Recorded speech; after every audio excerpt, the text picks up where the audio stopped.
శ్రీరాముని పూజించకుండా, హిందూ మతాన్ని ప్రేమించకుండా, హిందూ మతం మీద వ్యతిరేకతతో ఆవిర్భవించినటువంటి బౌద్ధ మతం ఉందే, మరి బౌద్ధ మతానికి చెందిన గౌతమ బుద్ధుని ఎలా పూజిస్తారు అంటే ఎట్టి పరిస్థితుల్లో ఇది కానే కాదు. వీళ్ళు ఖచ్చితంగా వీళ్ళు ఆంధ్రదేశానికి చెందిన వాళ్ళే అని చెప్పి కొంతమంది చరిత్రకారులు వీరి మీద అభిప్రాయం వ్యక్తం చేశారు. అర్థమైందండి? శ్రీరాముడి సంతతి వారు ఇక్ష్వాకు వంశతుల కంటే శ్రీరాముని పూజించాలి. మరి వీళ్ళు గౌతమ బుద్ధుని ఎలా పూజించితే వీళ్ళు స్వర్ణయుగం, ఆంధ్రదేశం స్వర్ణయుగం ఎలా అవుతుందని చెప్పి తమ అభిప్రాయం వ్యక్తం చేశారు. ఇంకొక ఆయన కార్డ్వెల్ స్మిత్ అనేటటువంటి చరిత్రకారుడు ఒక మాట అన్నాడు. ఏమన్నారంటే, వీళ్ళు ఎక్కడి వాళ్ళో కాదు, వీళ్ళు కృష్ణానది పరివాహక ప్రాంతంలోనే వీళ్ళ పుట్టుక జరిగింది, వీళ్ళు కృష్ణానది పరివాహక ప్రాంతానికి చెందిన వాళ్ళని చెప్పింది ఎవరై అంటే కార్డ్వెల్ స్మిత్ అనేటటువంటి చరిత్రకారుడు చెప్పాడు. మళ్ళీ చెప్తున్నా, రాప్సర్ బ్రూర్ ఉత్తర భారతదేశం అంటే కార్డ్వెల్ స్మిత్ అనేటటువంటి వాడు కృష్ణానది పరివాహక ప్రాంతంలో వీరు జన్మించారు, వీళ్ళ పుట్టుక పరిపాలన అంతా కూడా ఆంధ్రదేశానికి సంబంధించింది అని చెప్పారు కార్డ్వెల్ స్మిత్ అనేటువంటి చరిత్రకారుడు. దీని మీద ఇంకా అధ్యయనం చేసినటువంటి బిఎన్ శాస్త్రి అనేటటువంటి చరిత్రకారుడు ఏమన్నాడంటే, వీళ్ళు పర్టికులర్గా తెలంగాణ ప్రాంతానికి సంబంధించిన వాళ్ళు అయి ఉంటారు. ఓకేనా? బిఎన్ శాస్త్రి అనేటటువంటి వ్యక్తి ఏమన్నాడంటే, వీళ్ళు తెలంగాణ ప్రాంతానికి చెందిన వాళ్ళని చెప్పిండు. ఎలా అంటే ఆయన శాసనాల మీద అద్భుతమైనటువంటి పరిశోధన చేశాడు తెలంగాణ ప్రాంతంలో. ఈయన ఏమని చెప్పిండంటే, నాకున్న ఐడియా ప్రకారం వీళ్ళు విజయపురి శ్రీపర్వతం, ఆ రోజుల్లో నాగార్జున కొండని శ్రీపర్వతం అనే పేరుతో పిలిచేవాళ్ళు. అందుకని దాన్ని శ్రీపర్వతాన్ని రాజధానిగా చేసుకొని పరిపాలన చేశారు. కాబట్టి వీళ్ళు పర్టికులర్గా తెలంగాణ ప్రాంతాల్లో, అదేవిధంగా కృష్ణానది పరివాహక ప్రాంతానికి చెందిన వాళ్ళని చెప్పింది బిఎన్ శాస్త్రి అనేటువంటి చరిత్రకారుడు చెప్పారు. ఏది ఏమైనా కూడా వీళ్ళ ఆధారాలు మాత్రం మన ఆంధ్రదేశంలో నాగార్జున కొండ ప్రాంతంలోనే ఎక్కువగా ఆధారాలు లభించినాయి. కాబట్టి వీళ్ళ చరిత్రను పరిశోధించిన చాలామంది చరిత్రకారులు నాగార్జున కొండ, ఎందుకు నాగార్జున కొండ అని చెప్తున్నారు అంటే, మీ అందరికీ తెలుసు 1955వ సంవత్సరం డిసెంబర్ 10వ తారీఖు నాడు మనకి నాగార్జున సాగర్ డ్యాము శంకుస్థాపన జరిగింది. అయితే ఆ శంకుస్థాపన జరగబోతున్నప్పుడు భారత ప్రభుత్వం 1955 కంటే ముందే నాగార్జున కొండ ప్రాంతంలో పరిశోధనలు చేపించింది. ఎందుకంటే నాగార్జున కొండ ఆంధ్ర శాతవాహనుల కాలంలోనూ, అదేవిధంగా ఇక్ష్వాకుల కాలంలోనూ కూడా ఒక పురావస్తు సంపద కలిగినటువంటి ప్రాంతంగా, ఒక ముఖ్యమైనటువంటి శాసనాలు, శిలాశాసనాలు లభించేటటువంటి ప్రాంతంగా ఆ ఏరియా బాగా అందరికీ చిరపరిచితమైంది. డియర్ స్టూడెంట్స్, మన ఆంధ్రప్రదేశ్ రాష్ట్రంలో గ్రూప్ 2 ఎగ్జామ్ మెయిన్స్ ప్రిపేర్ అవుతున్నటువంటి విద్యార్థులకి మన విజయవాడ హర్షిత్ అకాడమీ అందిస్తున్నటువంటి ఒక సదవకాశాన్ని వినియోగించుకోవాలని మేము కోరుకుంటున్నాం. మెయిన్స్ ప్రిపేర్ అవుతున్నటువంటి విద్యార్థులందరూ కూడా ఇంకా పర్ఫెక్ట్గా ఈ సబ్జెక్ట్ మీద, అంటే అన్ని సబ్జెక్ట్ మీద సరైనటువంటి అవగాహనతో ఎగ్జామ్ రాయాలన్న ఉద్దేశంతో ఆన్లైన్లోను ఆఫ్లైన్లోను వివిధ రకాలైనటువంటి టెక్స్ట్ సిరీస్ని కండక్ట్ చేస్తుంది. ఈ అవకాశాన్ని ఆంధ్రప్రదేశ్ రాష్ట్రంలో గ్రూప్ 2 యాస్పిరెంట్స్ అంతా కూడా వినియోగించుకోవాలని కోరుతున్నాం. ముఖ్యంగా విద్యార్థులు గుర్తుంచుకోవాల్సిన విషయం ఏంటంటే, మీరు ఎన్నిసార్లు ఆ సబ్జెక్టు చదివినా కూడా ఎగ్జామ్ ప్యాటర్న్ అనేటటువంటి తెలియాలి. అంటే ప్రతి ప్రశ్నని ఎలా అడుగుతున్నా అనేటటువంటి విషయాన్ని మీకు తెలియాలి. అది తెలియాలంటే ఎక్కువ ఎగ్జామ్స్ రాసినట్టయితే ఏ బిట్టుని ఏ టైప్లో అడగటానికి అవకాశం ఉంది, అదే బిట్టుని ఎన్ని రకాలుగా ఆన్సర్లను చేయడానికి వీలవుతుందని ప్రతి విషయాన్ని ఇప్పుడు ఎలా అంటే మనం ఆ ఎగ్జామ్స్ ద్వారా మనం ఎక్స్పీరియన్స్ సంపాదించుకుంటే అసలు ఎగ్జామ్కి దాన్ని బాగా ఆ అవకాశాన్ని వినియోగించుకోవచ్చు. ఈ అవకాశాన్ని మీరు ఇంటి దగ్గర ఉండి, అంటే మీ అంతటా మీరు ఎగ్జామ్స్ ఏదన్నా ప్రాక్టీస్ పేపర్లు పెట్టుకొని చేస్తే అది సక్సెస్ కాలేరు. దీనికి అవకాశం కల్పిస్తున్నటువంటిది ఏంటంటే మన హర్షిత్ అకాడమీ విజయవాడ. వీళ్ళు ఏం చేస్తున్నారంటే ప్రతి సబ్జెక్టు ఎక్స్పర్ట్ అనేటువంటి లెక్చరర్స్ చేత ఈ ఎగ్జామ్ పేపర్లను తయారు చేయించడంతో పాటు ఎగ్జామ్ అయిపోయిన తర్వాత వాటిని అనాలిసిస్ చేయించడానికి కూడా మంచి అవకాశం ఇచ్చారు. దీనిని అతి తక్కువ ఫీజుతో వీళ్ళు అందిస్తున్నటువంటి అవకాశాన్ని మీరందరూ వినియోగించుకోవాలని కోరుతున్నాను. దీనిలో ప్రత్యేకంగా ఏపీపీఎస్సిలో ఆంధ్రప్రదేశ్ హిస్టరీకి సంబంధించినటువంటి 75 మార్కులకు సంబంధించినటువంటి దాన్ని ప్రతి ఎగ్జామ్ని, అంటే ఆఫ్లైన్లోను ఆన్లైన్లోనూ నేనే వాటి గురించి ఎక్స్ప్లెయిన్ చేస్తాను. విద్యార్థి మిత్రులు అందరూ కూడా ఈ సదవకాశాన్ని వినియోగించుకోవాలి. ఇంకా 45 రోజులు టైం ఉంది కాబట్టి ఇప్పటి నుంచి ఎగ్జామ్స్ రాయటం మొదలుపెట్టినా కూడా రేపటి రోజున ఖచ్చితంగా మీరు సక్సెస్ అవుతారని మాట ఇస్తుంది హర్షిత అకాడమీ. దీనికి సంబంధించినటువంటి ఇంకా ఏమన్నా ఫుల్ డీటెయిల్స్ కావాలనుకుంటే ఈ నెంబర్కు సంప్రదించగలరు. ఎందుకంటే ఆచార్య నాగార్జునుడు అక్కడ నాగార్జున విశ్వవిద్యాలయం పెట్టడం, దక్షిణ భారతదేశంలో ప్రసిద్ధి చెందిన విశ్వవిద్యాలయంగా నాడు బౌద్ధ మత కేంద్రంగా వర్ధిల్లుతుండటం ఇదంతా గమనించినటువంటి భారత ప్రభుత్వం ఏం చేసిందంటే ఏఆర్ సరస్వతి అనేటటువంటి వ్యక్తితోనూ సుబ్రహ్మణ్యం అనేటటువంటి వ్యక్తితో అక్కడ పరిశోధన చేపించింది. పరిశోధన చేపిస్తే ఆంధ్ర శాతవాహనుల కాలానికి సంబంధించిన ఆధారాలు, అదేవిధంగా ఇక్ష్వాకులకు సంబంధించిన ఆధారాలు ఏఆర్ సరస్వతి సుబ్రహ్మణ్యం అనేటటువంటి వ్యక్తితోనూ పరిశోధన చేపిస్తే ఆ తర్వాత కాలంలో అక్కడ ఆధారాలు లభిస్తే దాన్ని బట్టి మనోళ్ళు అంచనాకు వచ్చారు. ఏంటంటే ఖచ్చితంగా ఈ ఇక్ష్వాకుల యొక్క పుట్టుపూర్వోత్తరాలు ఆంధ్రదేశంతోనే సంబంధం ఉన్నాయి, వీళ్ళు బయటి వాళ్ళు కాదు అని చెప్పి ప్రత్యేకమైనటువంటి పరిశోధన చేశారు. అయితే ఒక ముఖ్యమైన విషయం ఏంటంటే అసలు రేపు పరీక్షలో ఎగ్జామ్ పాయింట్ ఆఫ్ వ్యూలో ఒక ముఖ్యమైన విషయం మనం గమనించాలి. ఇక్ష్వా అంటే చెరుకుగడ అని అర్థం. ఓకేనా? ఇక్ష్వా అంటే అర్థం ఏందంటాడు అంటే ప్రాకృత భాషలో చెరుకుగడ అని అర్థం. చెరుకుగడ అని వాళ్ళట పెట్టుకున్నారు. బహుశా ఎందుకు అలా పెట్టారో కానీ చెరుకుగడలాగా ఒక నిలువెత్తుగా మా వంశం వృద్ధి చెందుద్ది అన్నట్టుగా ఇక్ష్వాకు అంటే చెరుకుగడని వాళ్ళు నమూనాగా పెట్టుకున్నారని చెప్పి తెలుస్తుంది. మరి ఇంకో ముఖ్యమైన విషయం ఏంటంటే ఇంకోటి ఎగ్జామ్ పాయింట్ ఆఫ్ లో గుర్తుపెట్టుకోవాల్సిన విషయం ఏంటంటే ఆంధ్రదేశ చరిత్రలో ఎప్పుడైనా మనం చరిత్రను గమనిస్తే ఒక రాజవంశం గురించి మనం అధ్యయనం చేయాలంటే అంటే ఈరోజు మనం ఆ హిస్టరీని చదువుకోవాలంటే ఎవిడెన్సెస్ అంటే శాసనాలు కానీ లేకపోతే కట్టడాలు కానీ లేదా నాణ్యాలు కానీ సాహిత్యం కానీ ఉండాలి. 4 మెయిన్ ఆధారాలు ఉండాలి చరిత్రని నిర్మించాలంటే. మరి ఏ రాజవంశానికైనా సాహిత్యం అనేది ఉంటుంది, శాసనాలు అనేవి ఉంటాయి. కానీ ఒక విచిత్రం ఏంటంటే దక్షిణ భారతదేశంలో ఈ ఇక్ష్వాకు రాజవంశానికి ఉన్నటువంటి ప్రత్యేకత ఏంటంటే వీళ్ళ చరిత్రకి మొత్తం పురాణాలు శాసనాలే ఆధారాలు అవుతున్నాయి, కానీ లిటరరీ సోర్స్ పుస్తకాలు అనే సాహిత్య ఆధారాలు మాత్రం ఏమీ లేకపోవటం ఒక విడ్డూరం. అంటే వీళ్ళ కాలంలో అసలు పుస్తక రచనలు జరిగినట్టు కానీ ఒక్క సాహిత్య గ్రంథం కూడా వీళ్ళ కాలంలో వెలువడినట్టు కానీ ఆధారాలు లేవు. అదొక్కటి మనం ఇక్కడ గమనించాలి. అది కూడా రేపు ఎగ్జామ్, ఎందుకంటే రేపు పరీక్షలు ఏమంటాడు శిలాశాసనాలే ఆధారమైనటువంటి రాజవంశం ఏదంటాడు అంటే ఇక్ష్వాక రాజవంశం. పురాణాలే ఆధారమైనటువంటి రాజవంశం ఏంటంటే ఇక్ష్వాక రాజవంశం.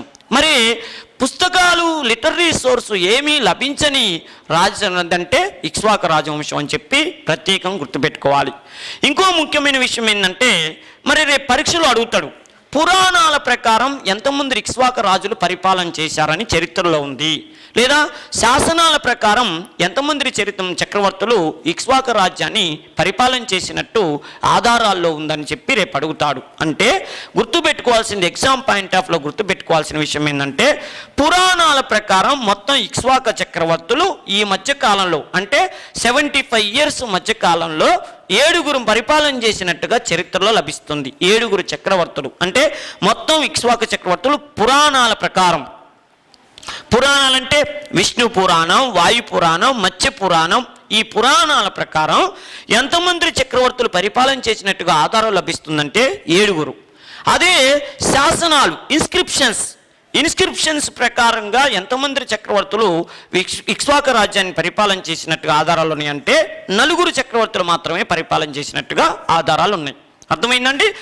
పురాణాల ప్రకారం 7 చక్రవర్తులు, శాసనాల ప్రకారం 4 చక్రవర్తులు పరిపాలన చేసినట్టుగా ఆధారాలు ఉన్నాయి. అయితే మన చరిత్రకారులు ఎప్పుడైనా చరిత్రని అధ్యయనం చేసేటప్పుడు దానికి ఆధారం కల్పించాలంటే లిటరరీ సోర్స్ అన్నా, శాసనాలన్నా, నాణ్యాలన్నా, కట్టడాలన్నా తీసుకుంటారు.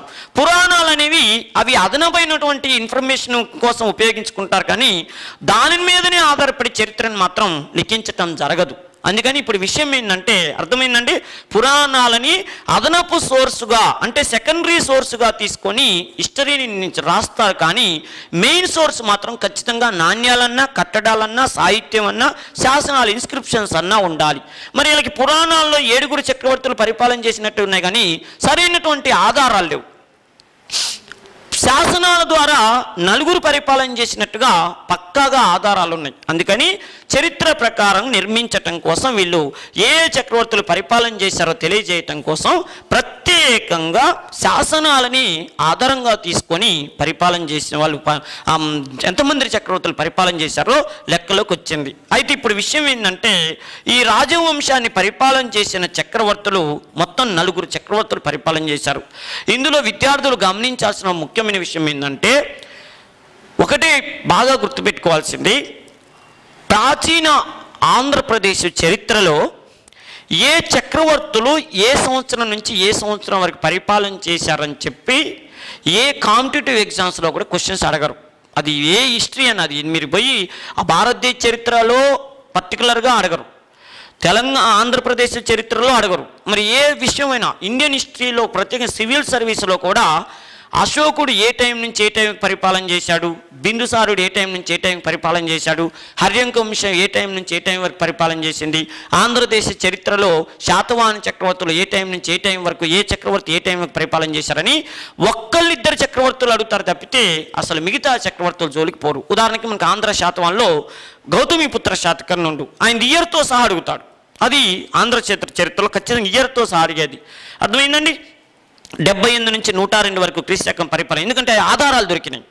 కానీ బిందుసారుడు ఎన్ని సంవత్సరాలు, అశోకుడు ఎన్ని సంవత్సరాలు, అవి ఒక్కొక్క పుస్తకంలో ఒక్కో రకమైనటువంటి డేట్లు ఉండేటటువంటి పరిగణలో ఉంటాయి కాబట్టి వాటిని అవి కాంట్రవర్సీ కిందకు వస్తుందని చెప్పి అలాంటి ఎట్టి పరిస్థితుల్లో కూడా చరిత్రలో ప్రాచీన చరిత్రకు సంబంధించి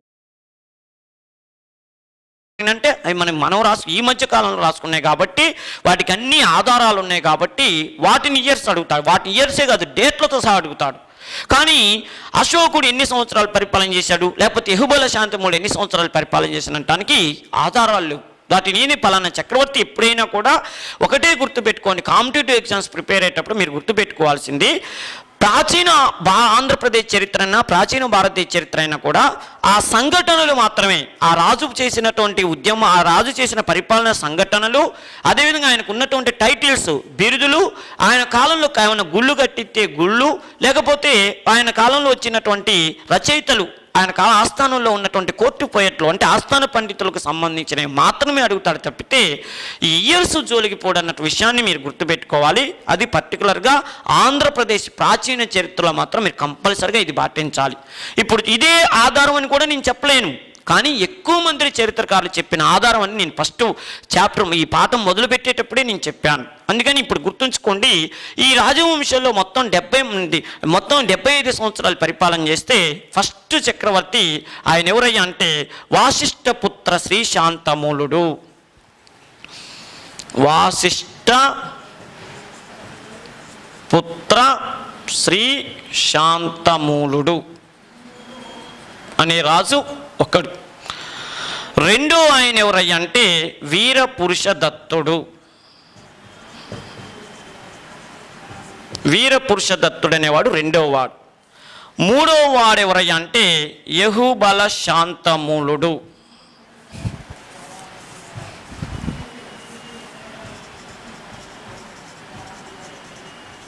యెహుబల శాంతమూలుడు. నాలుగో ఆయన ఎవరయ్యా అంటే రుద్రపురుష దత్తుడు.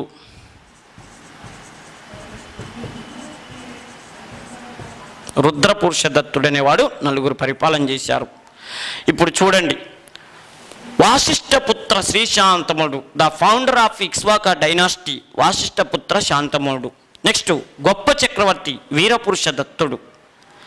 అదేవిధంగా యెహుబల శాంతమూలుడు, ఈయనకున్న గొప్పతనం నేను ఇందాకే చెప్పాను, ఒక ప్రత్యేకతలు ఇక్ష్వాక వంశ ప్రత్యేకతలు ప్రత్యేకంగా ఆయన గురించి చెప్పినాం. ఏంటంటే సంస్కృతంలో శాసనాన్ని ఇచ్చిన చక్రవర్తి అని చెప్పినాం. ఇట్లా ఒక్కొక్కరికి ఒక్కో ప్రత్యేకత ఉంది. అంతేకాదు దేవాలయాలు కట్టించిన రాజవంశాన్ని ఇందాక మనం చెప్పినాం, ఇగో ఆ దేవాలయాలు కట్టించిన చక్రవర్తి ఈయనే. అర్థమైనా?